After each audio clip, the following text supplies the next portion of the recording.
Сәлем достар, түсте баспалдақ көрсе не болады? Баспалдақ өмірде жүріп жатқан жолыңыздың сәтті не сәтсіз екендігін көрсетеді. Мәселен, баспалдақтан қиындықсыз көтеріліп келе жатсаңыз, онда мақсатыңызға қиындықсыз жетесіз. Дәрежеңіз өсіп, ісіңізге сәттілік жолдас болады. Ал баспалдақтың әрбір баспалдағын қорқып, әрең басып келе жатсаңыз, онда сіздің ерік-жігеріңіз бен күш-қуатыңыз мақсатыңызға жетуге жетпей жүр.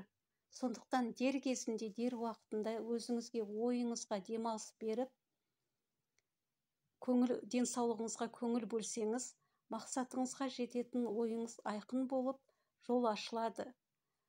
Барлық жоғары көтерілудің барлығы мақсатқа жету, ал баспалдақтан төмен түсу немесе құлау сәтсіздіктің белгісі.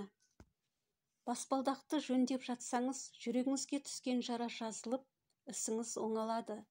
Жалғыз болсаңыз, жаныңызға жайлы адам жолығып, жұпты боласыз, отбасын құрасыз.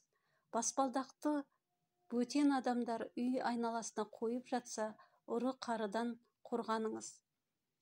Ешкім жете алмай жатқан биік баспалдақтан өзіңіз ғана отырсаңыз, онда Алланың қолдауындағы адамсыз.